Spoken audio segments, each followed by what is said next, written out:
All right, everyone, let's go ahead and get started. So welcome back. Classic didn't figure it out, so that's good. So maybe more people are watching from online now. I don't know.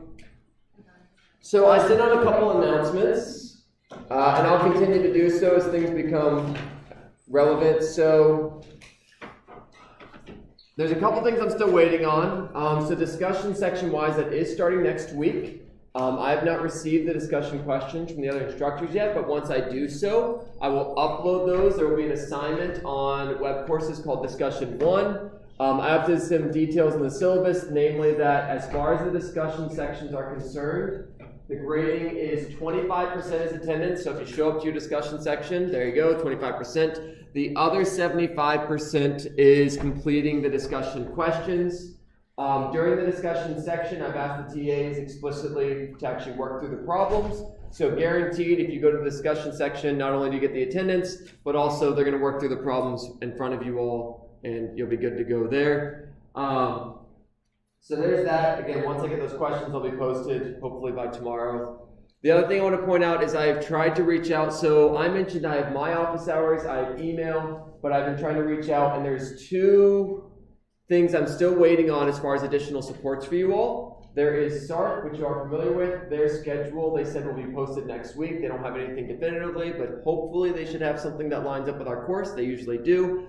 Once I hear about that, I'll communicate that to you all. The other thing that will be available is there's something called undergraduate learning assistants. So these learning assistants are students who have taken the class. They're interviewed and chosen based on, one, their ability to be personable and get along and be able to convey information, but two, that they did well in the class.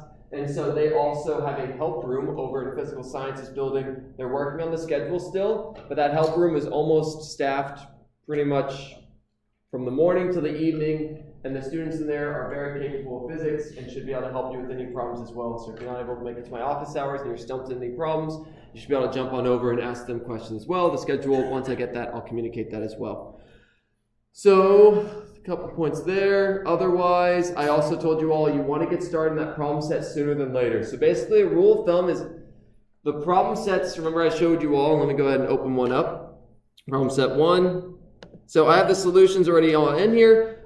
They are broken down by week. So charge is an electric force. So by the end of today, you will have enough information to be able to solve that entire section, which is about 12 problems. We're going to do some of those problems in class today. Slight modifications of them. I usually pick a couple here and there to work on. But a rule of thumb is by Tuesday, you should be able to do the first handful of problems. And then by Thursday, which is today, by the end of it, you should be able to do the rest. The quiz next week will be some of the problems from here. And I'm going to go ahead and straight up tell you, number 10 is basically going to be on there. Yep, number 10 basically should be on there. This is a doozy of a problem, y'all. I'm going to give you some hints to suit your discussion. This problem is going to be an exercise, a huge exercise in algebra skills and setting up kind of the problem itself. So I'll send out some hints on that one, but just be prepared. Try to start this one sooner than later because it's gonna throw you for a loop. You're probably going to need to work together with some people, maybe need some help. It's not simple. So with that in mind, let's go ahead and finish up our PowerPoint. Most of it is going to be problem solving. If you notice, I have this handy dandy little thing up here. That's the clickers. So I got my physical base. So if you have a physical iClicker, that will work. Just remember you need to register it with the class. Otherwise, you can get the app, the register online. I sent you all the link to that as well. It is working today, meaning I told you all today and Tuesday, the clickers won't necessarily be graded. I will collect responses and I will post them just so you can see if yours is working. But it won't be an official part of your grade. Yeah. Where can we find the link for the clicker? Yeah, so the link for the clicker, I believe I sent out an announcement. So there should be an announcement that says iClickers and it'll be in there. I can post that again as well if needs be. So there's an announcement that got posted that should have the code. Does that sound familiar? I'll double check. I'll send it out again today, just to be sure.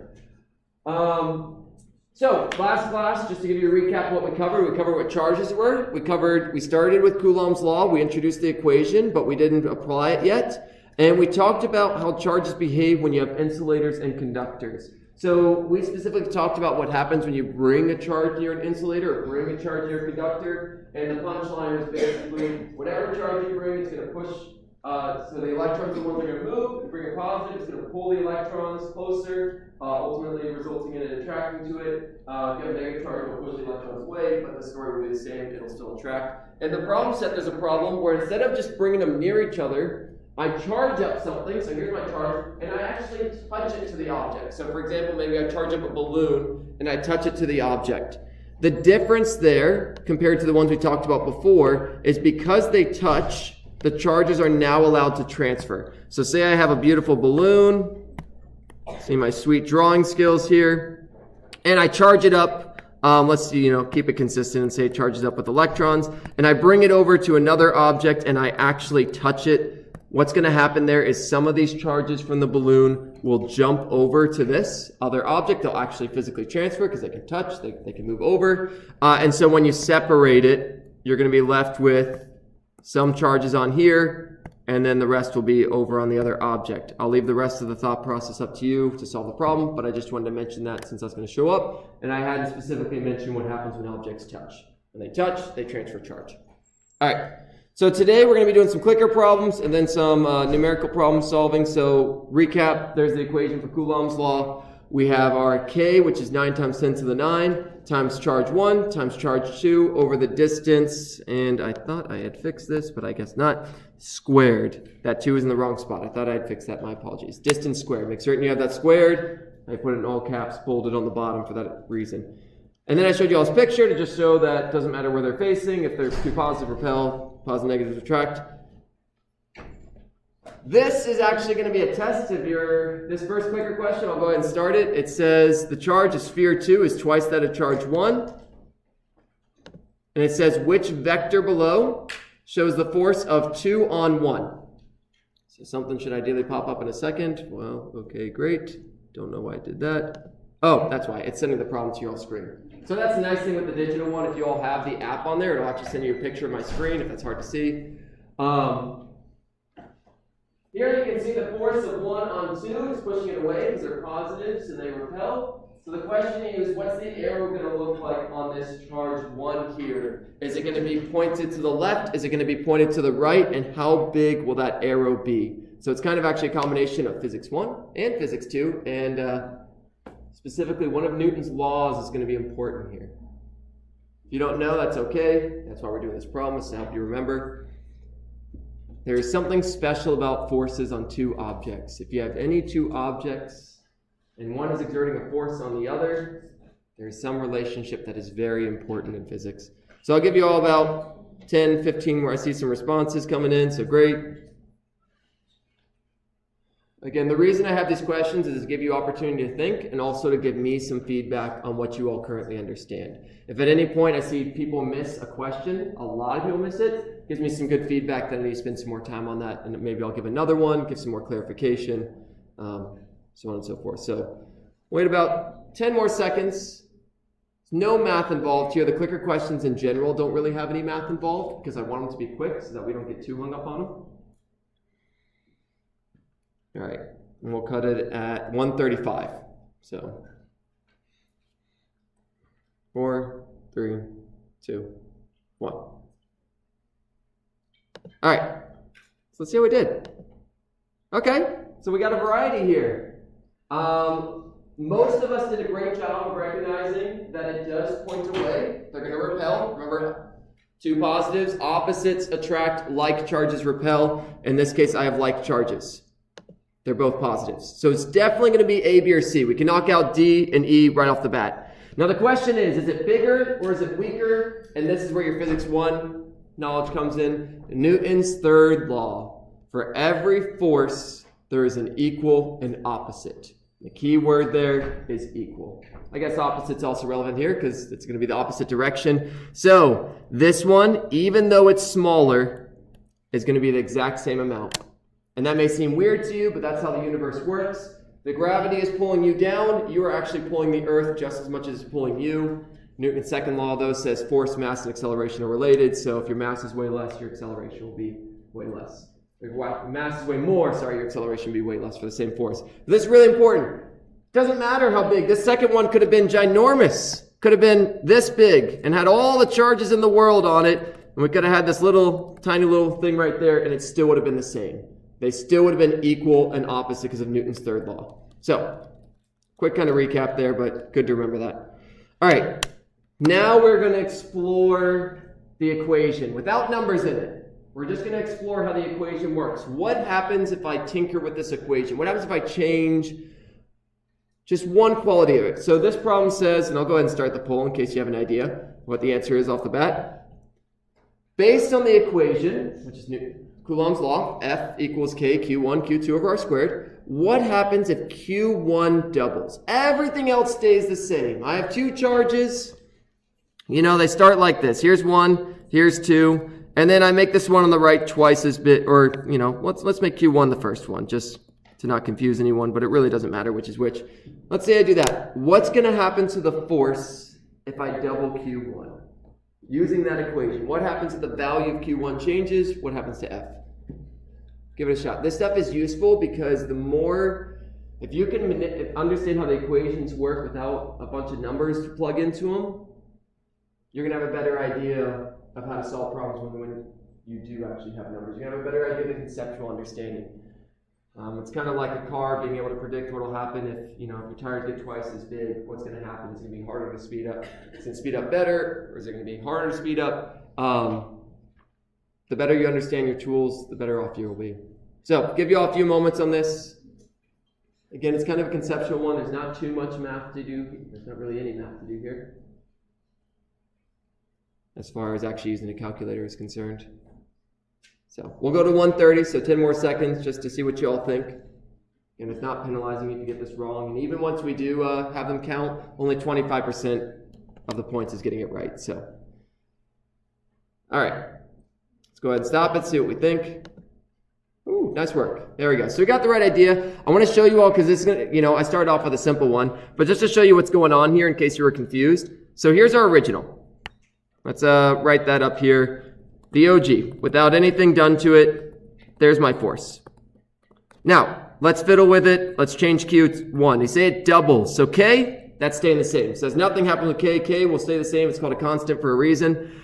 If Q1 is doubling, that means I need to put a 2 in front of it because that's what multiplying it by 2. Q2 stays the same. Distance stays the same. It says nothing about those. According to the rules of math, we can take that 2 and pull it to the front. Pull that 2 to the front, and if we compare our two equations now, say we call this one 1 and we call this one 2, my second one is 2 times bigger than the first one was. So that's the idea. And this can be done with anything. I could have said, when I'm going to, Q1 doubles and Q2 also doubles. Or I could say the distance doubles. These things happen. One thing I maybe didn't mention to you all, so the problem sets, yes, those are going to show up on the quizzes, those are going to show up on the test, but my clicker questions are also somewhere where I can pull things from as well. So when we get to the test, the clicker questions are kind of my conceptual questions. They're just, I kind of have to explain the rationale behind them. So there's very little math in them. These variations of these can also show up on tests, and so when you're studying, make certain you look through these as well when we get closer to that time. So, next one, very straightforward, shouldn't take us too much time. Based on the equation, what happens to the force of Q2 doubles? So instead of Q1 doubling, now I have Q2 doubling. Some of you may look at this and be like, oh, this is a silly question. But just want to kind of convey a simple idea really quickly. So I won't give too much time for this. I'll go up to 40 seconds. Call it good, if even.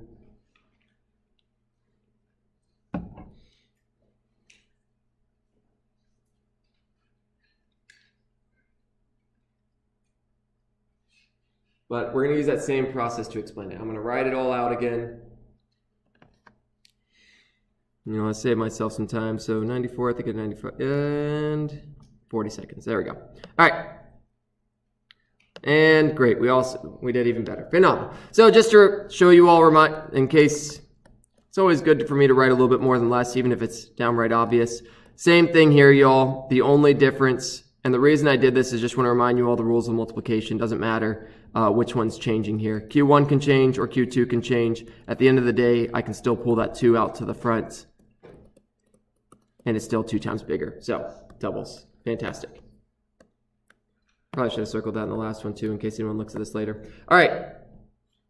Now, this one's not as obvious. What happens if the distance doubles? What happens if R doubles? This one you're going to have to think a little bit harder. First two were real simple. Same idea though. Look at what variable am I changing? I mean, I kind of just straight up tell you. Probably would have been better. You know what? I will. Can I even change it on the fly now? I'll probably change this later to what if the distance doubles, because I do want you to be able to connect that R is distance, but I gave you that as a freebie. We're messing with R. We're doubling it. And I'll tell you all, I don't want to call it a trick question per se, but there's going to be a little trick that's going to catch up, I'm sure, quite a few of us here when we try this. Maybe not. We'll see. Maybe I'll be really pleasantly surprised.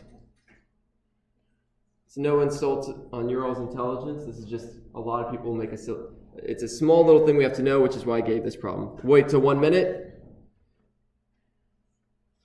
If all my questions are really obvious, there'd be no point in me asking them. All right, let's see how we did. Okay, we're split, and I'm pretty pleased with this actually. So let's go ahead and do the same process. I'll leave you all in suspense. So we write our original just so we can compare it to it. We write our new one, and here is where the small mistake comes from.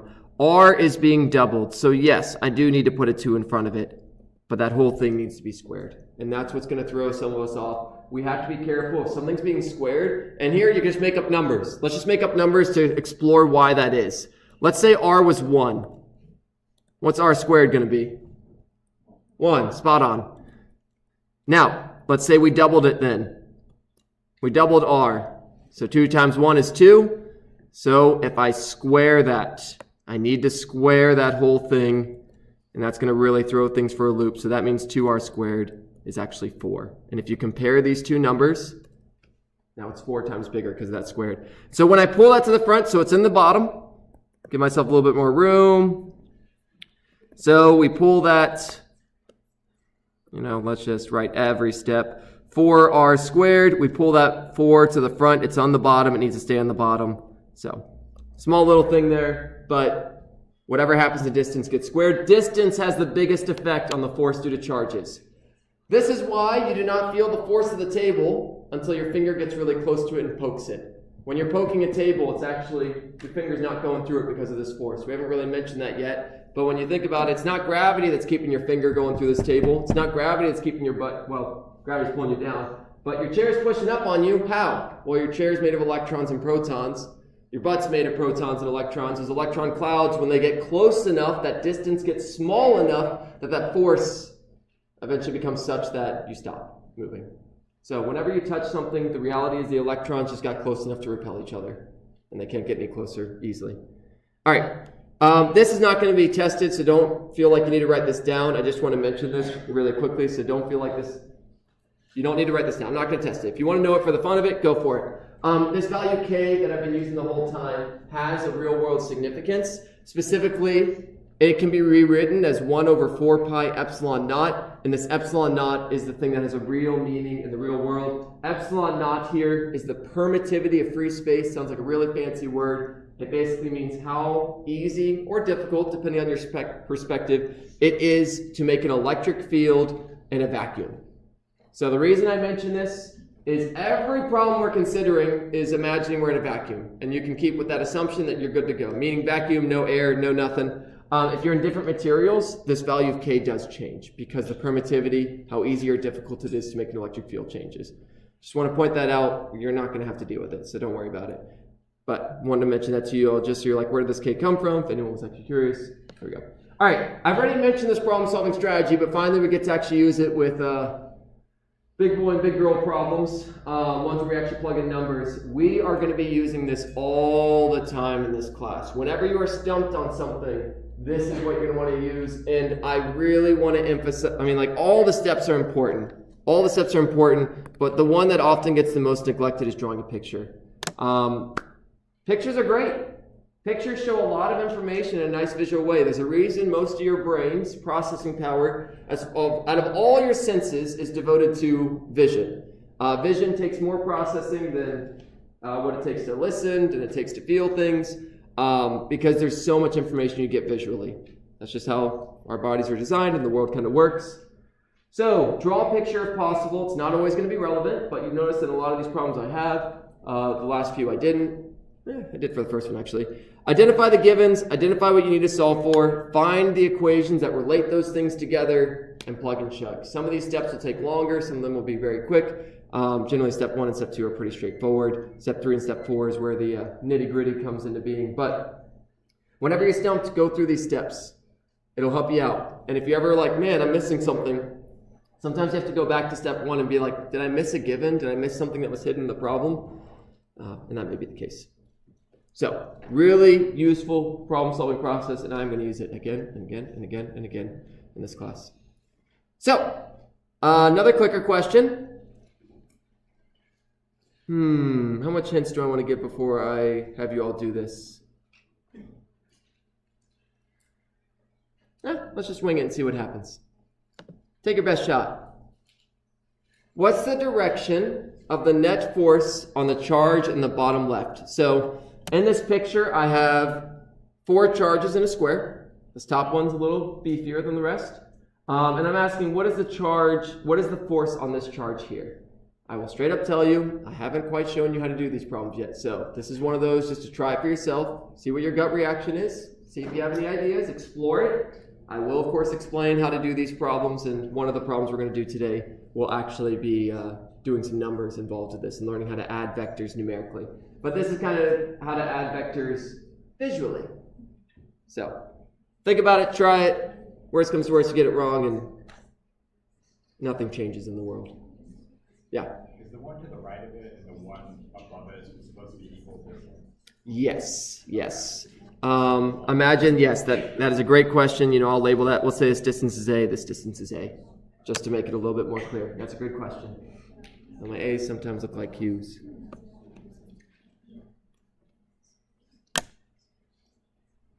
Yes, approximate that those two distances are equivalent. We're going to use a lot of problems with symmetry because they're easier to solve. And if you recognize the symmetry, it lets you do quicker math.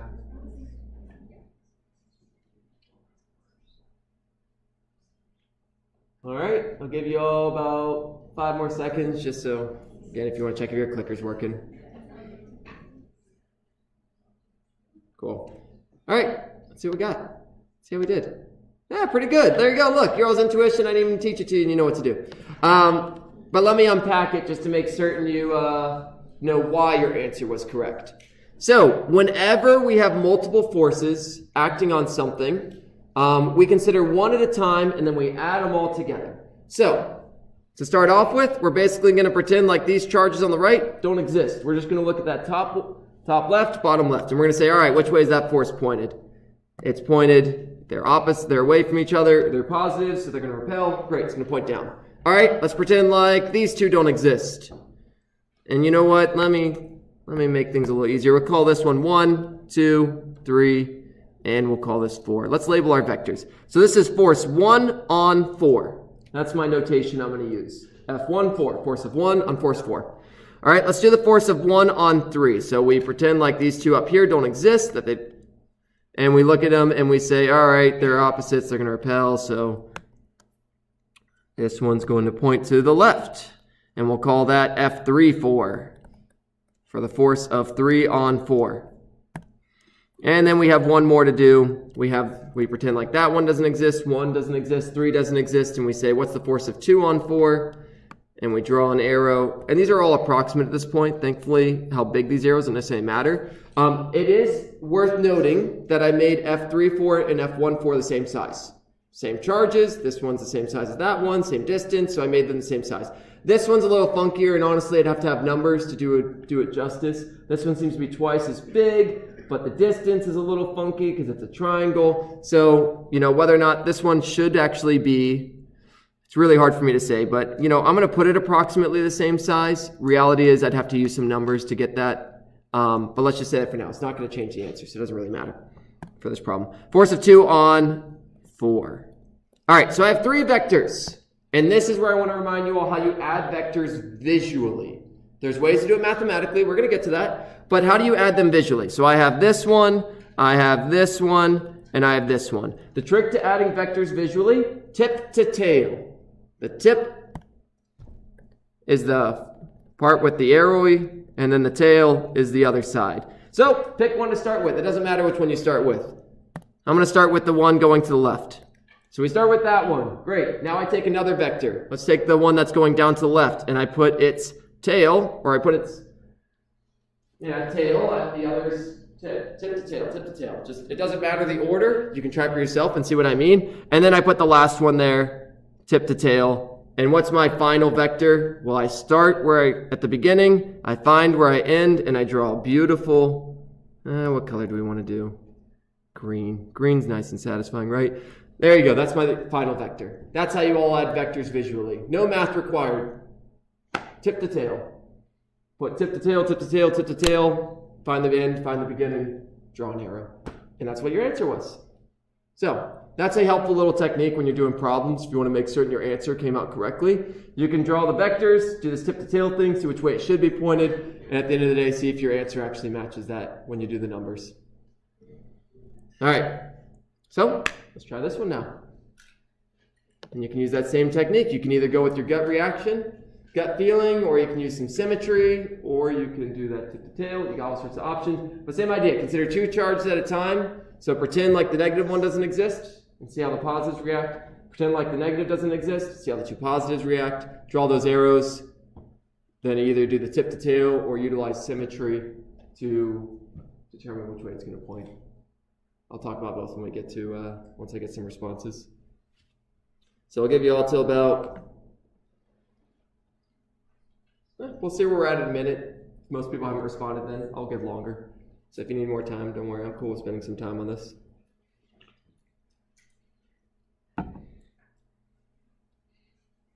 Remember, vectors are going to show up in this class. Some topics like this one and the next one, they're going to show up a lot. Some topics, they're not going to show up at all. So, good news, if you hate vectors, they're not in everything we're covering. They're not going to show up in maybe like a third of the things we're covering have vectors, maybe a quarter. So if you like vectors, great, you'll get to see them. If you don't like vectors, it's not going to be everything we cover in this class. All right, cool, I'll give you all like 10 more seconds, because I think I usually have like around 100, and then we'll see how we did.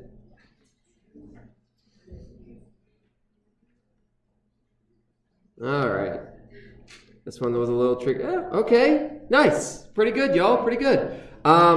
Let's just quickly draw it out real quick. Let's call, same thing. Let's call this one 1, 2, 3. It doesn't matter which ones I call 1, 2, or 3. It just matters that I'm consistent. So let's look at 1 on 2. They're both positive, so they're going to repel. So they're going to go that way. We'll call that force 1 on 2.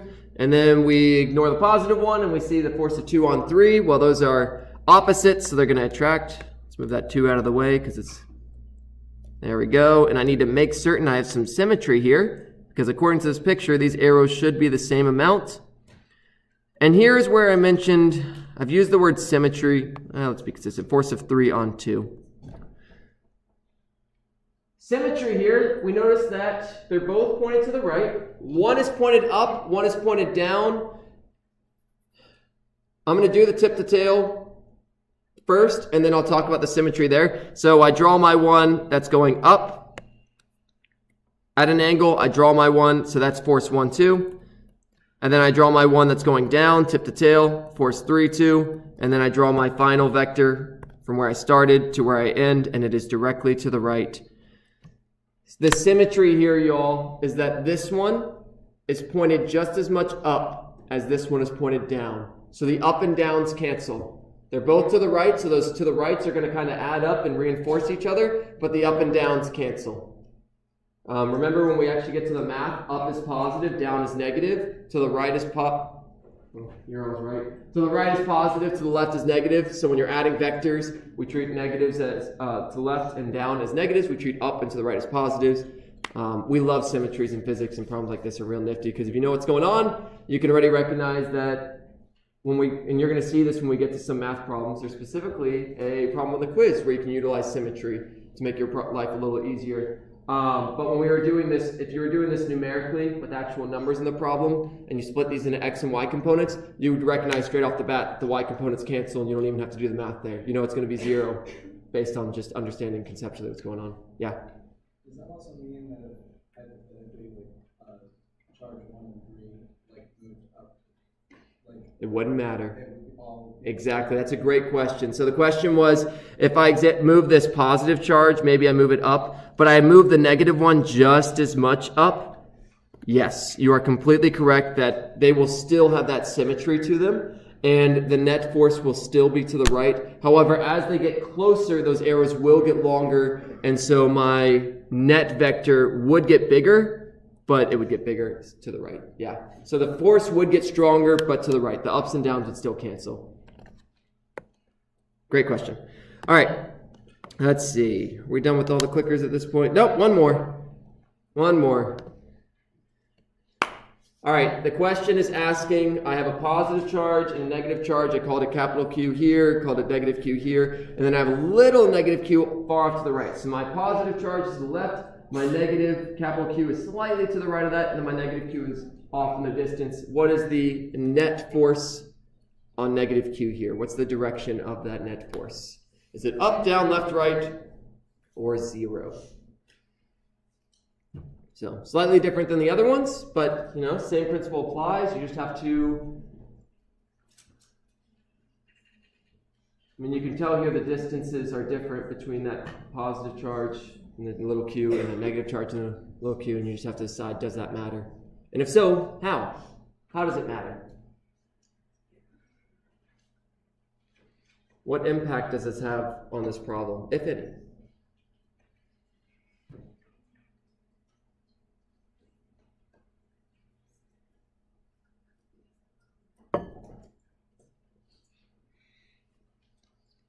All right, I'll give you all to 1 minute, 30 seconds.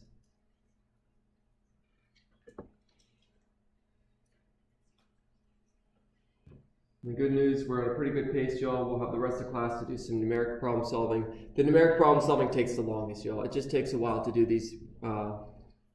When you have actual numbers, you have to go through that step 1, 2, 3, 4. That's why that problem set exists outside of class mainly.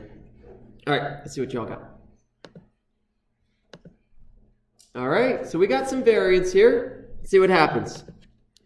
I like it when I see some variance because it means it was worth me asking the question. I also like it when everyone gets it right because then that means either I did a good job. It means one or two things. Either I did a good job or it was obvious and it was a waste of everyone's time. So I choose to think that I did a decent job because it makes me feel warm and fuzzy inside. All right, so there's my picture. I just need a bit more space. So remember let's number them. 1, 2, 3. So let's do the force of 1 on 3. They are opposites, so they're going to attract. So we're going to draw an arrow. We'll do red because the red was positive. It's going to be to the right. This first arrow can be as big or as small as you want. Doesn't matter because there's no numbers here, so I can make it up. And then this next one does matter. I have 2 negatives. So the force of 2 on 3, it is going to repel this small little charge. And here's where you have to remember distance matters. In Coulomb's law, the distance matters. The closer they are, the more they repel. Remember, think of your finger. Can't go through the table. You have to get real darn close to that table, though, before you feel that. So it is going to be to the right, but it will be bigger. The force will be bigger because they're closer. That's all it comes down to. The closer they are. And I approximately tried to make these charges look the same. They should be roughly the same. According to PowerPoint, they're the exact same size, and for visual purposes, I'm just going to say size denotes how strong the force is, how big the charge is. So F23 is bigger than F13. I want to show you all that you can still do tip to tail here. to see what the final vector is going to be. So let's do our red one here. It gets a little funky because they kind of overlap each other. But I draw my first one, then I have to draw F2, 3, and well, that's going to have to start here. It's going to kind of overlap the other one, which makes it a little messy to see. But you do see if I start at the beginning and I go to the end, my net vector is in that direction. So tip to tail still works, even if they're lined up with each other. You can still use that technique to see how they add up and why adding a positive and negative cancel out. Yeah? The negative Q on the left Mm-hmm. is the same size as negative Q on the right. Mm-hmm. The answer then be E. We would need numbers. So yeah, if negative, the question was, what if we took this big negative Q here and we made it smaller? At that point, it gets trickier because we'd have to actually do the math. And that's why math is important, because the real world's not as simple as, things aren't always equal. And so we need the math to be able to basically see what's more impactful here, the distance or the charge. And that would depend. If we made Q small enough, yes, as we make this negative Q smaller and smaller, this F2,3 would get smaller and smaller and smaller, and eventually it would get either the same as F1,3 or smaller than it. And that would all depend upon how small we made it. But we would need the numbers to find that out. Great question. All right, so let's move on to some maths, y'all. I'll leave this for a couple more seconds in case anyone has it. I think I maybe saw something. No. All right, so whenever I do these practice problems, I do pull them from the problem set, though the numbers are different because I still want you all to do the problem set problems. If I go through some stuff here, I want you to see what I did and then be able to transfer it with the new numbers and the problem set problems and apply them. So they may look a little different, but I also try to clarify which problem I'm looking at. So this is problem number 8 in the charges section, the first one that we're doing. It says I have a charge with 3 microcoulombs and a charge with negative 5.2 microcoulombs. This, to clarify, this little here, that's micro. And I'll point out we have to convert that at some point. A certain distance apart. What is this distance if the force between them is 1 Newton? So remember step 0, we draw them.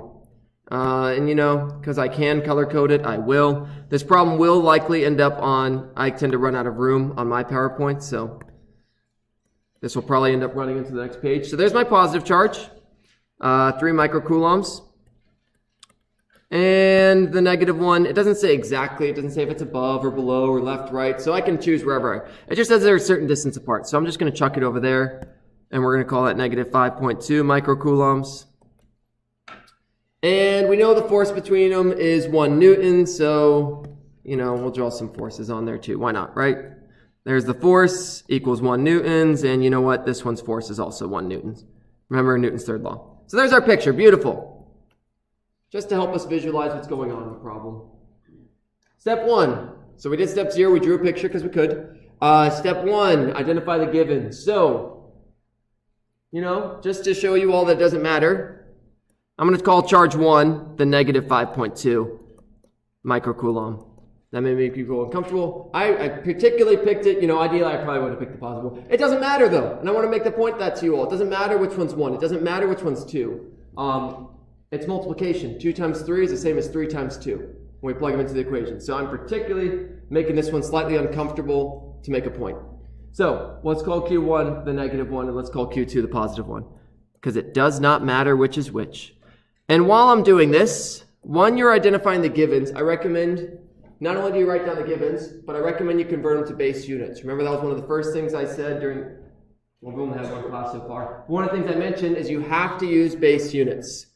So, I need to convert this to coulombs. Rule of thumb, if there's 2 letters in your version, is to the minus 6. So a microcoulomb is times 10 to the minus 6. So, and I'm going to write this both ways. Times 10 to the minus 6 coulomb. Again, I really don't actually like to write times 10. I would much rather write E negative 6 because it saves me time and it's how it's going to show in your calculator. So I'm going to write it both ways just to show you they mean the same thing. Times 10 to the minus 6 is the exact same as E to the E minus 6. Same thing. Same exact notation, or just different notations for the same exact idea. 3 times 10 to the minus 6, 5.2 times 10 to the minus 6. Pick your poison. I don't care what you do on your paper. But that's just my preference. All right. We have one more given, and that is what is the distance? It says, what is this distance if the force between them is 1 newtons? Something I also want to mention to you all, and I use the same strategy with my physics class. Underline the numbers.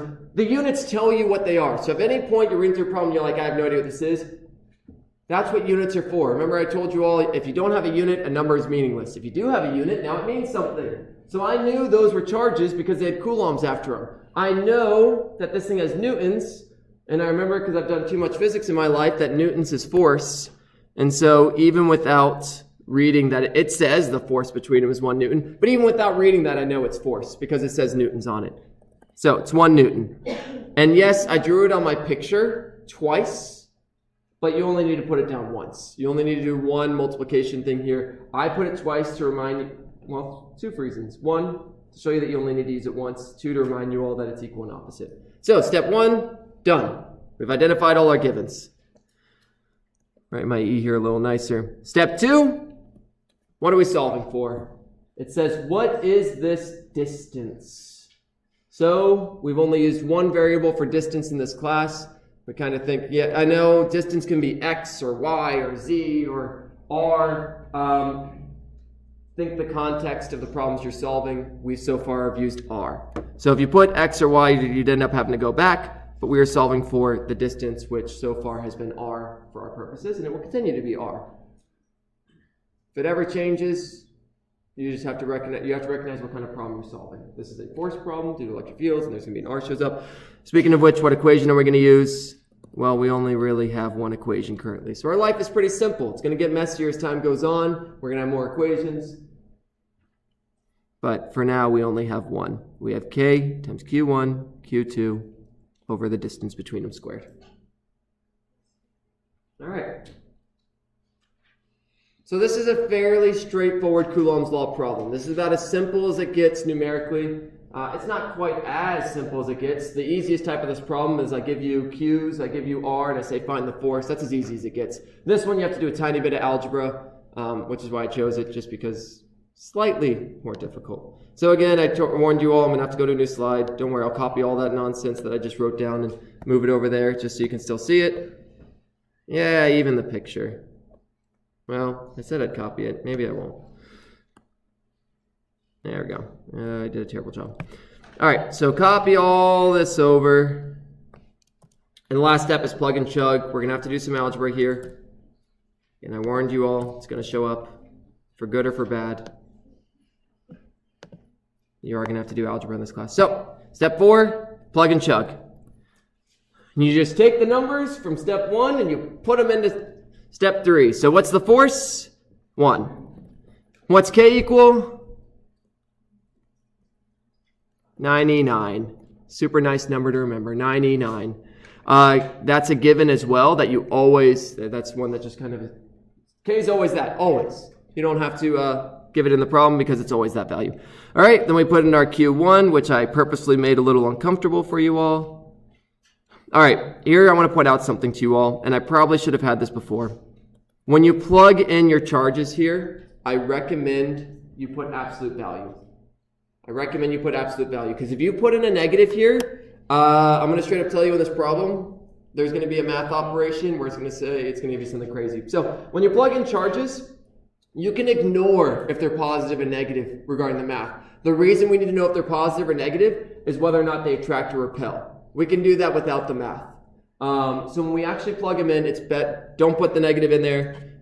Just put them as straight up positives, and you'll see why. I'll explain why. So 5.2 e minus 6 times 3 e minus 6, and r is the missing, so it needs to stay as r. All right.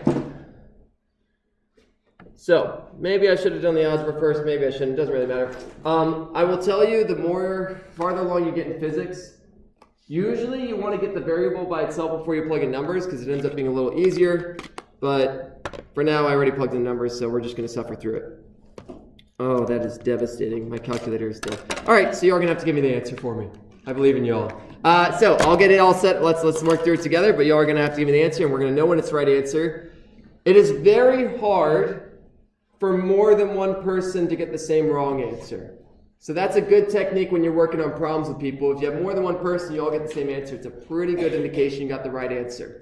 That's because there's a million different ways to get an answer wrong. There's only one way to do it right. So, anywho, yeah, poor old calculator. We'll work on you later. So, we need to get R by itself. One thing we like to do, we don't like things in the denominator. The denominator is a sad place to be. We don't want to stay there. So let's go ahead and get that R up top. It's in the bottom, so we need to multiply it over. So we multiply our R squared to the other side. So R squared times 1 equals R squared. And then R squared equals 99 times 5.2 e to the minus 6 times 3 e to the minus 6. And here's where I mentioned this is why we had to get rid of that negative, because otherwise we're going to be in for a bad time. Algebra is all about opposites, so we kick that R squared to the other side, multiply it over. We need to get rid of that squared, so we're going to square root both sides. That's going to get rid of our squared. So we're going to square root 9e9 times 5.2 e to the minus 6 times 3 e to the minus 6. Multiply all those things, square root it, and we will be graced with a number of some sort. What that number will be, only you all can tell, because my calculator is broken and I cannot do this in my head. Doing physics for a long time does not mean that you can do math in your head very quickly. You learn some tips here and there, but honestly, I'm probably not much better at doing math in my head than you all are, especially when it comes to this stuff. So let's see what we got. You got an answer for me? Well, I think it's the square root of 140.4 to the power of negative 3. Okay. So the square root of 144. Oh, yeah, sure, we'll write that out. Square root of a 140.4. 140.4. Let's just add way more decimals than we need in our life. Times 10 to the minus 3. Okay, I have no idea if that's correct. Can anyone confirm that if I multiply those numbers, that's what I get? 374.7. Oh no, we got two different answers. Oh, that's what the final answer is. Yeah, after that. All right. Sorry, what's the final answer?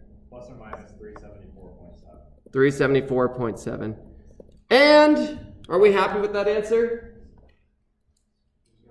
Yeah, good man. No unit. We need a unit. Right now our number means it's a number. It means nothing. That could be cats. That could be any. I mean, technically I said R equals, and we know what R means, so we can, inference. But what unit do we need to put after that?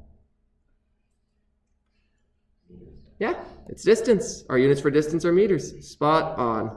All right. Did a few other people get this? Nods, not nods. I mean, I'll go back and double check these. Do you get a different answer? I got like 0.372. Oh no. And that, you know what? I can confirm that is very likely the case because I'm square rooting a very small number here, and so I should expect to still have a small number. So that is probably the case that it should be 0.347? 374. Look at that. Cooperation. All right, good work. Yeah, I think that's far more likely. I will go back and double check these numbers, y'all, so when I post these later, when I have a working calculator in my capacity, we'll double check that. But for now, I think that sounds pretty good to me. Again, pending my checking. So, great work, y'all. That's a very simple problem. Yeah. Yeah, what's up? Is the reason we have to convert to like base units of the because of the way it reacts with the constant in the equation? Yes. If they're both the same, we still have to convert. Yes. The reason we have to convert our units is because that's how these equations are designed.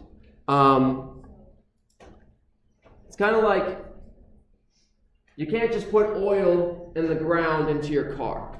Because if you did, it's not going to work. They have to convert it to gasoline. Because your car is designed to work with gasoline. These equations are designed to work with the base units. And if you don't have the base units, we're going to be working with,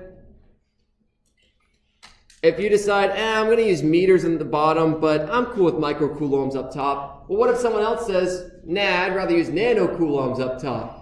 Then the answer, you can see how the answers are going to get all over the place in terms of, like, not only just the order of magnitude will change, but the actual number will change. So it's kind of a consistency thing. Like all your car, hopefully all the units are either metric or imperial. All the nuts and bolts and stuff like that, so that they're consistent and they all work together. Whereas if you had different kind of units going on and two people had two different definitions of what something is, you'd run into some problems. So yes, base units, long story short, the equations are designed around the base units, the constants are designed around the base units, and so we need to honor and respect that to the best of our ability. So that's the first one done. On to numero dos. So numero dos says I have a test charge of 2 microcoulomb placed halfway between a charge of 6 microcoulomb and another of 4 microcoulomb, which are separated by 10 centimeters. What is the magnitude of the force on the 2 microcoulomb test charge? In what direction? What a mouthful. And this is where pictures are going to come in handy. Yeah. Yeah, sure. I can jump back real quick. What is it? So I know we took the absolute value of our charges, so would the answer stay positive? Yes. Yeah. Distance will always be positive. We won't have a negative distance. Because that would, I'm not certain what a negative distance would mean. Yeah. So that's a good question. Yeah, our distance, our R will always be positive, and when you plug in your Q's, you're going to want to make certain those are positive. You do get an interesting result if I say find the force, and you put in a positive and negative, and you put the distance here, you get a negative force, which just tells you that they're attracting, so you can get something meaningful out of that negative. But when you're doing the algebra like this, it just becomes more tricky than it's worth to contend with. So we'll just put those absolute values. All right, so this next one, went through it. Test charge of 2 microcoulomb placed halfway between a charge of 6 microcoulomb and another 4 microcoulomb, which is separated by 10 centimeters. What is the magnitude of the force on the 2 microcoulomb test charge in what direction? Here is where pictures come in handy, y'all. Here is where this is a mouthful. What a lot of information that's going on in there. If we just draw a nice little picture, we don't have to read the problem ever again. So, it says a test charge of 2 microcoulomb. Let's go ahead and draw that. Let's make it blue. It's positive. We'll make it red. Let's be consistent. So there's the 2 microcoulomb charge. Chilling. And it's halfway between a charge of 6 microcoulomb. Let's put that one on the left because we can. It doesn't say which side it's on, so we could decide. 6 microcoulomb and another 4 microcoulomb. So it said this 2 microcoulomb was halfway between them. So that means the 4 one's got to be on the other side. Because if it's halfway between them, it's got to be in the middle of the 2. So that's how we interpret that. It's in between. It's halfway between them. It's in the middle. So we put our 4 microcoulomb one over here. We attempt to write down words. And there we go. And it says the 4 microcoulomb and the 6 microcoulomb are separated by 10 centimeters. So the distance between these is 10 centimeters. What is the magnitude of the force on the 2 microcoulomb test charge and in what direction? So we're going to use this picture mighty handily today to solve this problem. It's going to make our life much easier. So we identify our givens. Let's call this one 1, 2, 3. So charge 1 is 6 microcoulomb. Let's go ahead and convert that now versus later. 6 times 10 to the minus 6 coulombs. Q2 is 2 microcoulomb, which is 2 times 10 to the minus 6 coulomb. And charge 3 is 4 microcoulomb, which is 4 times 10 to the minus 6 coulombs. All right, here's where things get a little funky. We got to put some distance. We're given a distance. We're given the distance between 1 and 3. So I'm going to call that R, and I'm going to put a little 1, 3 down there just to denote which 2 it's between. It's between 10 centimeters. And we need to convert that 10 centimeters. I could technically write 10 to the minus 2. That's the conversion for centimeters, 10 to the minus 2. Or you can recognize 10 to the minus 2. You know what? I'll put both. Just so you all can see what the heck I'm talking about here. This is the exact same as just 0.1. Move the decimal 2 to the over. Sometimes scientific notation's nice. Sometimes it's easier just to write it as a decimal. Pick your poison. The result is the same. All right, so R13 is that distance, 0.1 meters, 0.10, but you don't need to write that extra 0. It doesn't do anything for us. I sure would like to maybe know the distance between R1 and R2, and I have a nice handy picture for that. It says that 2 is halfway between them. So if the total distance is 10, what's half of 10? 5. So I can go ahead and jot down the distance between 1 and 2 is 0.05 meters. I'll clarify where I got, I'll jot down how I got this. I took 0.1 and divided by 2. It's halfway between them, which is 0.05 meters. Which means the distance between 2 and 3 is 0.1 over 2, which is 0.05 meters. These are the kind of steps that are really going to trick you all up.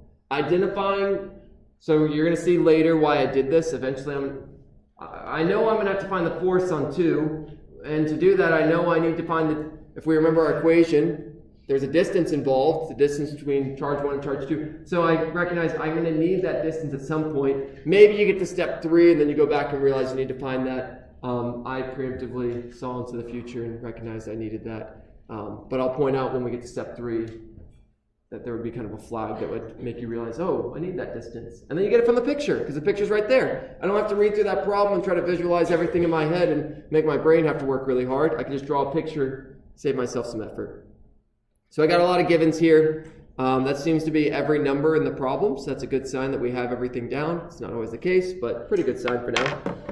So, as usual, I ran out of room. Let's go ahead and steal all this stuff and jump it to another slide. So don't worry, it'll all still be there. If you're still copying things down, it will magically reappear for us. There we go. Move it on up. All right, so step 1 done, step 0 done, step 1 done. Step 2, it asks for the magnitude of the force on the 2 microcoulomb test charge and the direction. So this is where we've already done some pictures of this. You know, let's draw those forces. Let's draw the force of 1 on 2. We know the force of 1 on 2 is going to be this way. I don't know how big these arrows are going to be currently. I'm going to have to do some math, but so these are going to be approximately sized. I'll go back and fix them. That's the force of 1 on 2. Let's say, well, I already know it's going to be bigger. This is going to be the force of 2 on 3. They are repelling. The fact that I have 2 vectors here means, let's go ahead and, write down some little bit more information to help me explain this a little bit better. I need the net force. I have more than one thing acting on it. I have 2 things acting on it. And every time you have 2 things, that means there's 2 forces, and if I have to add up forces, we call that the net force. The net force is the sum, the addition of all the forces acting on it. So I need F net. More than one thing's acting on it, it's called F net.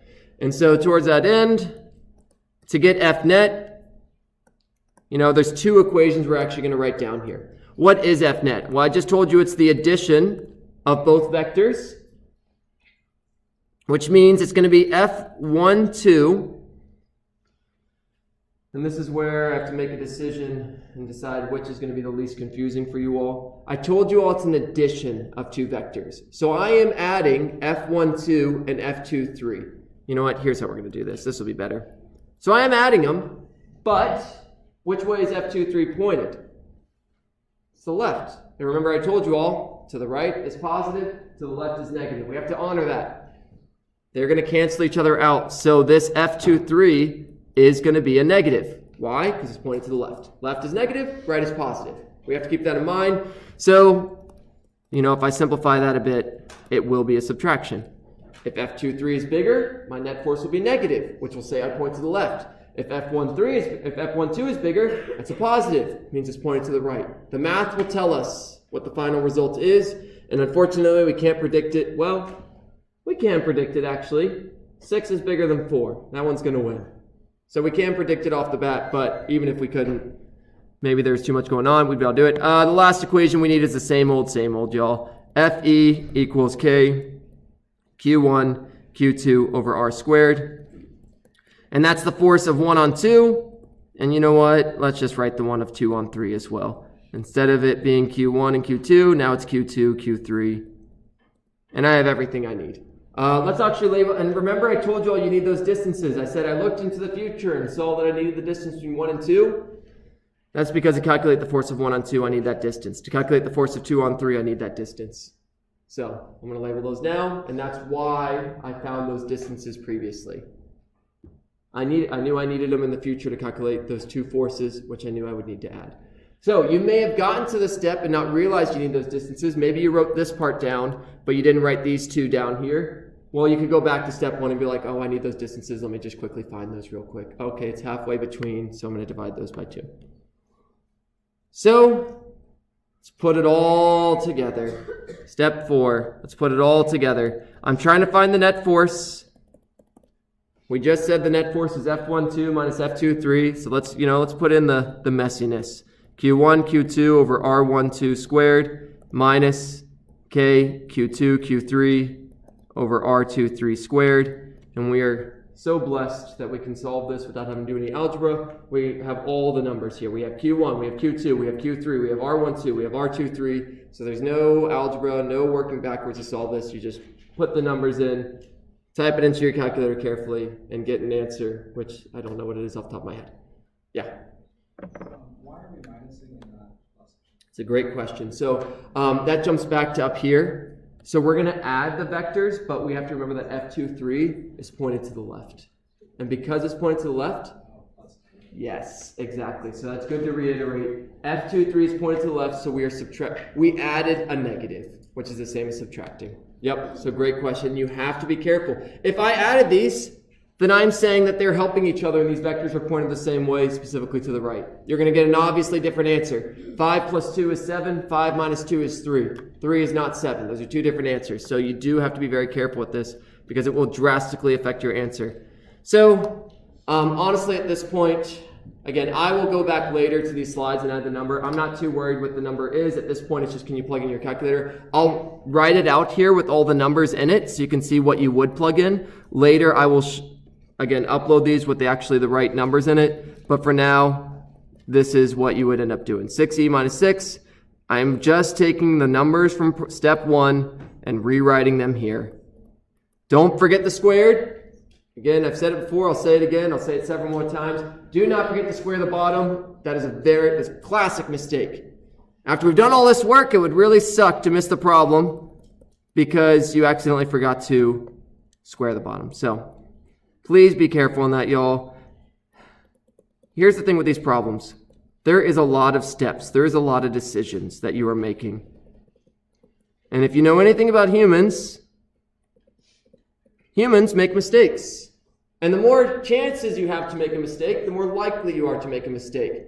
So that's why I give you all the answer at the end of the day in the problem sets, so that you can tell if you did it correctly. And if not, you may have to look back. I recommend you work with other people because the more people that work together, the more chances someone's not going to make a mistake. It's normal to make mistakes in life, y'all, and a lot of this class is getting proficient enough that you make less of them and learning how to be careful. When you all take your tests, and if you have extra time at the end, go back and double check your work because it is almost a guarantee that you will have made a mistake somewhere in your test. None of us are perfect in this world. You will make mistakes.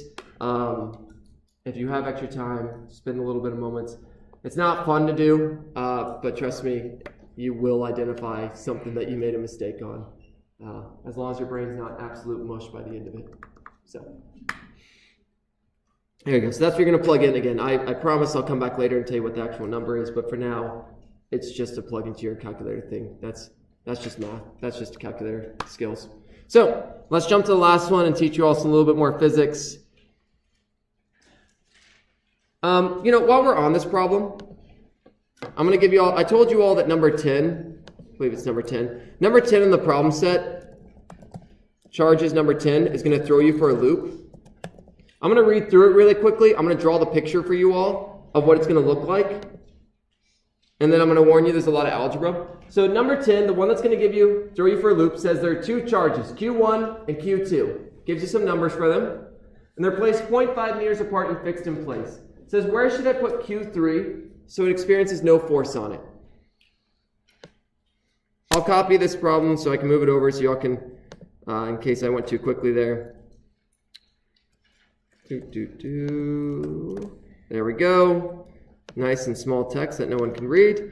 Let me quickly draw a picture just because that's at least going to get you kick-started.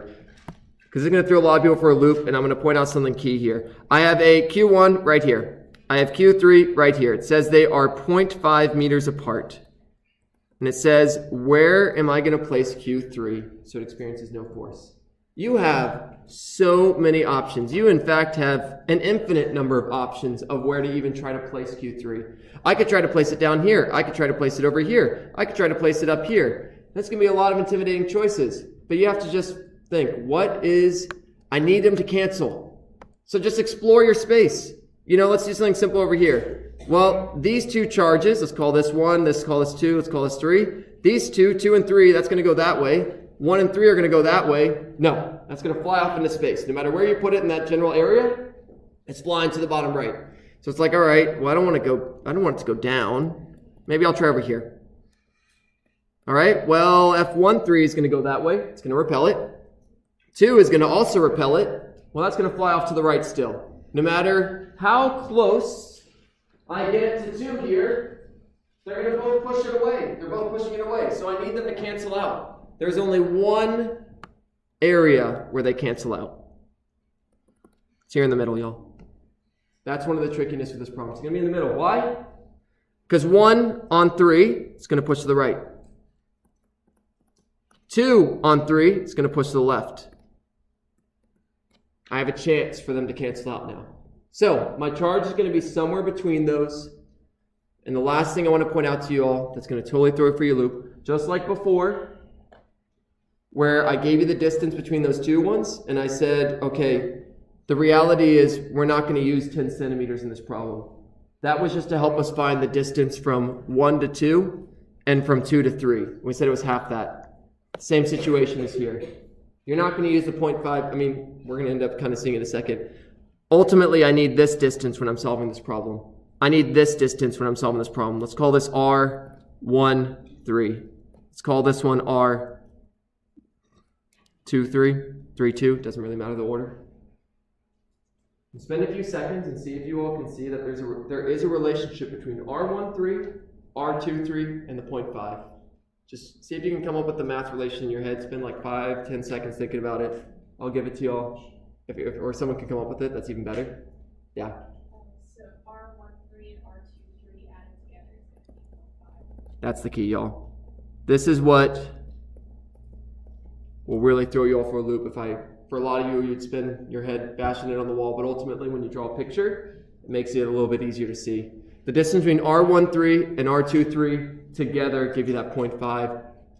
Be prepared. You are going to have to do a lot of algebra for this problem. This problem's still going to be a tricky one. I'm warning you now. But I want to give you all at least a little bit of a head start on it, so that way you're not bashing your head too hard on the wall. I recommend you all, I already mentioned this thing, start these problem sets sooner than later. Because a pro tip when solving physics problems is when you are sitting there and you are bashing your head against the wall because you've been on a problem for so long and your brain can't figure out what to do, one of the best things you ironically can do is step away from the problem and give your brain time to actually process it. It's a really interesting thing. I have no idea exactly the psychology behind this, but trust me, it works. If you step away from a problem, your brain will process it still subconsciously without you realizing it. And you will come back to that problem a little bit later, and maybe not always, but more often than you'd expect, you'll look at the problem and realize the next step to do. Even though before you were spending all that brain power working on it and couldn't figure it out, just the fact that you stepped away for a bit and came back, you were able to look at it with fresh eyes, your brain had done some processing that you can't even really keep track of, and now you know what to do to proceed. So the sooner you all start these problem sets, the sooner you run into problems, the more time you can give your brain to actually process through it, relax a bit. If you wait to the last minute, you will be in a miserable state where your brain will be very in pain and you'll be very frustrated and it won't be a good time. So start things sooner than later. And I'll remind you all, get through this problem set. You get 2 chances in the quiz. Once you take the quiz the first time, you get to see what types of problems I'm going to give you. So same thing. The sooner you get to that, the sooner you can start that quiz, the sooner you can see what problems are going to be asked. And even if you get them wrong, you can try to fix the ones you got wrong. So these are all strategies to be successful. Last problem, y'all, and this will close us out when we get this one done. This is one of the last ones. It's the most vector involved. We're going to be using some trigonometry here. It says, what is the force on the charge Q on the lower right-hand corner? That one. I already drew the picture. Oh, how kind. If Q equals 15 nanocoulombs and A equals 5 meters. So picture's already drawn. Step 3 is already done. But we can make this picture a little nicer. We can do some things to it. Specifically, we can draw some force vectors without even doing any math. So we care about this guy. Let's, he's number 1. Or she. I don't know. Personify charges as you wish. This is 2. This is 3. This is 4. So remember, whenever you're doing these, we pick 2 at a time. So let's ignore 3 and 4 as if they don't matter. And 1 and 2 are the only thing in the world. And let's see what happens. Well, they're going to repel. So force of 2 on 1, it's going to go straight down. Positive, positive, repel. Hopefully we've seen that enough that we're cool with it. All right, let's find the force of 3 on 1. Well, they're going to repel. So that one's going to go this way. I am drawing these very approximately right now, y'all. In fact, I can tell you that 3 on 1 is going to be smaller because, I'll let you think about it for a second. I don't want to spoil it. So F21's there. I know what I need to fit on here. So F3 on 1 needs to be a little smaller, and I need to give myself room to write it. There we go. That's enough room. It's going to be a little smaller. I'll give you a few seconds. See if you can figure out why that is in your head. If you know anything about triangles, y'all, if this distance over here is A, and this distance down here is A, this distance here is going to be bigger than that. The hypotenuse, we just made a hypotenuse there, is always bigger than the two sides. So I know it's a bigger distance. Bigger distance means weaker force. So F3 on 1 is that, and due to symmetry, I know that F4 on 1 is going to be the same as F2 on 1. So straight off the bat, I can get a sense of what my vectors look like, and you may recognize this problem from one we already did, where, again, let's just do that tip to tail so we can figure out which way is my final vector going to point. Well, F21 is there, F31 is here. Again, I'm just picking them at random. It doesn't matter which ones you do.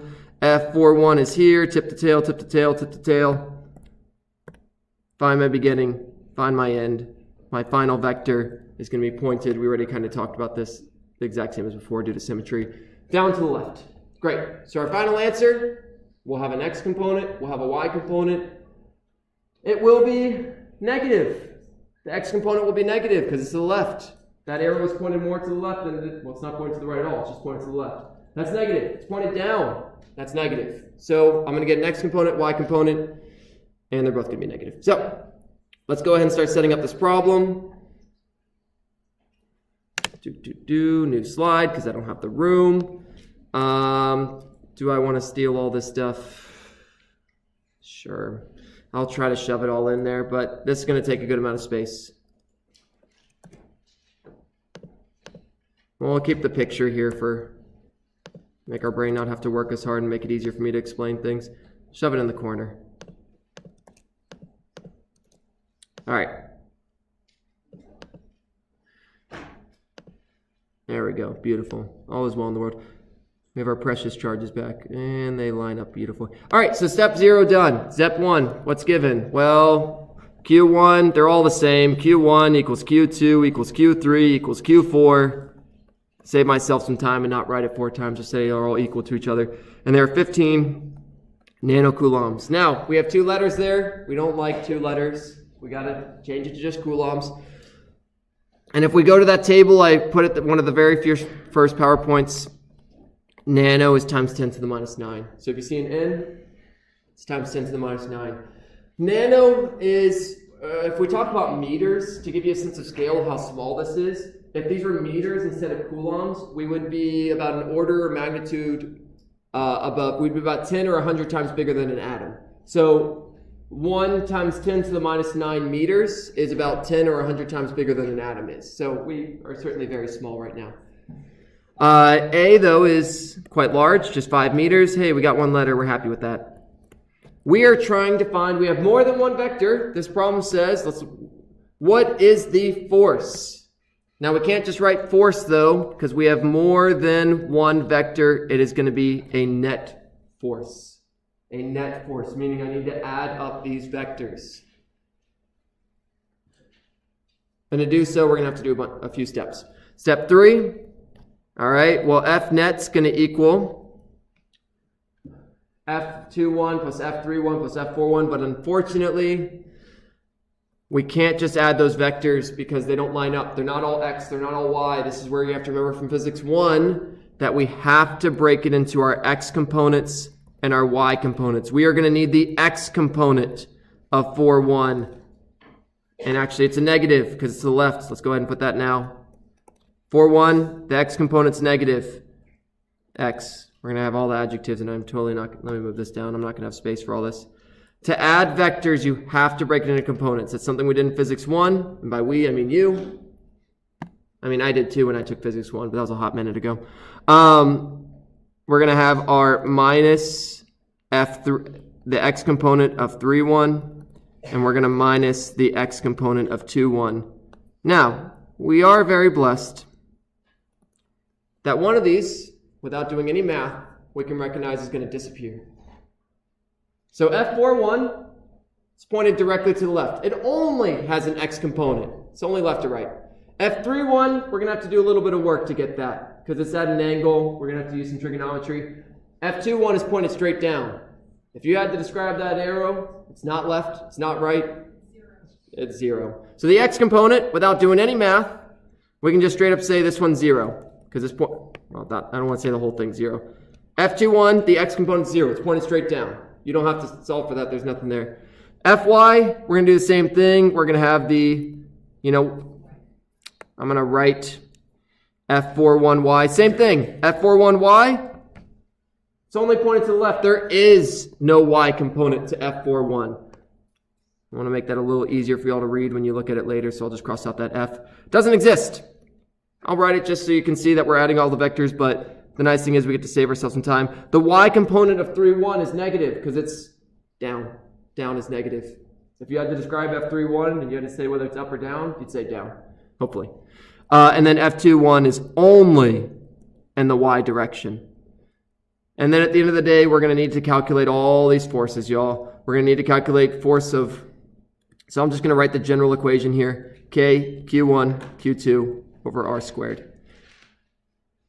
And we're going to have to put R for the 2 to the 1. We're going to have to put R for 3 to 1. We're going to have to put R for 4 to 1.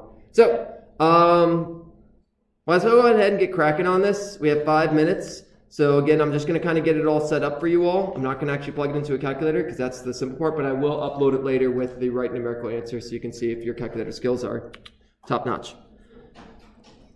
So, let's go ahead and do that x component first. f41 is only the x component. It only has the x component. It's only to the left. So we don't have to do any trigonometry for that. That's just going to be k times q1, q4 over the distance between them, which in our case is a. So I'm going to just write that down for you all. The x component here is the only one that exists. So that's going to be 15 e to the minus 9 times 15 e to the minus 9 over the distance, which is a, which is 5 meters squared. So that's pretty straightforward. You plug that in and get that. Here's where things get dicey. The x component of 3, 1. We're going to have to remember some trigonometry. We have an angle here. We need to convert this. Again, I've run out of space as I naturally will do. So let's just steal this and jump it to another slide. These last problems in the problem set take a lot of space. Take a lot of room if you write every single step, which I highly recommend you do. So give yourself room when you all are doing these. Expect them to take a while. Give yourself the time to work on these. If we look at our problem, if we look at our vector here, we're at the bottom of a square. There's my square. There's that. If we draw a dotted line, here's what you have to remember. Squares have 90-degree corners. This thing perfectly goes through that 90-degree corner. So our angle right here is going to be 45 degrees. If you're not certain why that is, you're going to need to spend some time thinking about that. But it comes down to this arrow lines up with this line, and that perfectly cuts that 90 degree in half. 90 divided by 2 is 45. So it's a 45-degree angle. To get the x component, let's go ahead and blow this thing up, give myself a little bit more space to show you all what I'm doing here. The x component is right here. That's the x component. This is the y component. So f31x, f31y. Remembering your all's physics 1. If I want to get that, at this point it's a trig problem. How do I get that side of it? SOHCAHTOA, y'all. SOHCAHTOA. I want the adjacent side for f31x, so I'm going to multiply by the cosine of that angle. So I'm going to write k. I'm going to write down Q1 or Q3, Q1, again, the order doesn't matter. R13 squared. I'm going to write this down. I'm going to put those numbers in. Well, no, I'm going to leave that as is. I'm going to multiply all that by cosine of 45. To get the x component, you need to multiply by cosine of 45 because it's a triangle adjacent sides. If I want to get the y component, let's just jot that down here. Equals k times Q3, Q1 over R13 squared. Instead of cosine, it's going to be sine because it's the opposite side of the triangle. Last thing I'm going to point out to you all, we have 1 minute left. I'm going to finish this problem and I'll upload the complete slides. Please look through it to see what I did. But I've tried to get through the hardest parts of it for you all. We need R13. We need the distance. Here's R13. It's the distance between the top right and the bottom left. How do I get that? Pythagorean's theorem again. I warned you all, you're going to have to know trig for this class. You're going to have to know how to work with vectors for this class. So how do I get R13 here? One side is A, the other side is A. So how do I get the third side? R13 equals the square root of A squared plus A squared, which equals square root of 2A squared. You can plug in what A is, it's 5, and get the exact number if you'd like. That's going to be your R13. I'll finish up this problem, clean it up a bit. I'll post that when I post this slides. You are good to go, of course, because it's ending. Get started on the problem sets, y'all. If you have any questions, feel free to come on up and ask. I know I rushed through this stuff at the end. Next week, we're going to start electric fields. Yeah, mainly just electric fields. I think there was something else we wanted to but I think that was it. Thanks for sticking around, y'all. I know it's a lot. Hour 20 minutes of a lot of brain power in this class. A lot of having to think. So thanks for sticking it out with me. Hey, Professor, I got a quick question for you. Sure, I'd like to finish this. So.